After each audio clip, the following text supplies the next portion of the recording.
Hello guys, வாழ்வில் ஒரு நாள் சீரீஸில் இன்னைக்கு டே 3. இன்னைக்கு என்னோட ஃப்ரெண்டு ஒருத்தனை உங்களுக்கு நான் இன்ட்ரோடியூஸ் பண்ணுறேன். இவன் பேர் தான் பல்பு. ஆளு பார்க்க ஒரு டைப்பாக இருக்கானே அப்படின்னு நினைக்காதீங்க.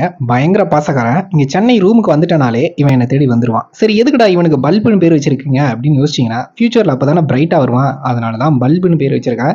நம்ம பல்பு ரொம்ப பாசக்காரன். இவங்ககிட்ட இருக்க பிரச்சனையே தான். வெளில எங்கே ஓடினாலும் பின்னாடி ஓடி வந்துக்கிட்டே இருப்பான். இவனை பிடிச்சி திரும்ப உள்ளே போடுறதே பெரிய டாஸ்க்கு. அதெல்லாம் பண்ணி முடிச்சுட்டு இப்போ ஆஃபீஸ்க்கும் கிளம்பிட்டேன். ஆஃபீஸ்க்கு கிளம்பி பல மணித்துளிகள் கழிச்சு ஒரு வழியாக ஆஃபீஸ்க்கும் வந்து சேர்ந்தாச்சு. இன்னைக்கு எங்கள் டீமில் இருக்க ஒரு மிகப்பெரிய கோளாரை உங்களுக்கு இன்ட்ரடியூஸ் பண்ணுறேன். இவர் என்ன வேலை பார்க்குறாருன்னு நினைக்கிறீங்க? இவர் உண்மையாலுமே அவரு பாக்ஸர். விளையாட்டுக்கு சொல்ல ஃப்ரெண்ட்ஸ், உண்மையாலுமே இவர் பாக்ஸர் தான். இவர்கிட்ட நமக்கு பிடிச்ச விஷயமே, இவர் வீட்டிலேருந்து நமக்கு சாதம், குழம்பு, மீன் அந்த மாதிரி நிறைய டிஃப்ரெண்டான ஐட்டம்லாம் எடுத்து வருவார். அதெல்லாம் சாப்பிட்டு முடிச்சோடனே எங்களுக்கு ஜூஸ் குடிக்கணும் அப்படின்ற மாதிரி நாங்கள் கிளம்பி போயாச்சு. இந்த ஆளுகிட்ட இருக்க ஒரு பெரிய பிரச்சனையே, இவர் காதில் ஃபோனை வச்சாருன்னா காதே கழுண்டு வந்தாலும் பேசிக்கிட்டே இருப்பார்.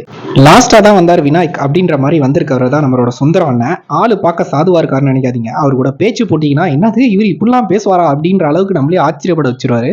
சாப்பிட்ட உடனே ஜூஸ் மட்டும் தான் குடிப்போம்னு நினைச்சிடாதீங்க. எங்க கேங்குக்கு வேற ஒரு பேர் இருக்கு. அது வெத்தலை பயலுகடா அப்படின்னு. கார்பரேட்லாம் இருந்துகிட்டு யாராவது சாப்பிட்ட உடனே வெத்தலை போடுவானுங்களா அப்படின்னு நினைச்சீங்கன்னா நாங்க போடுவோம்.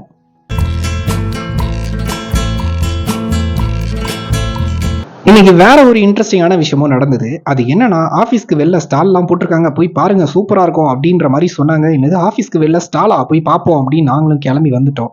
ஆனா வந்து பார்த்தா பல துணிமணிகள், அப்புறம் ஒரு சில கீ செயின், அப்புறம் பொம்மைகள்லாம் இருந்தது. இதெல்லாம் நாங்க வேடிக்கை பார்த்தோமே தவிர எதையும் வாங்கல.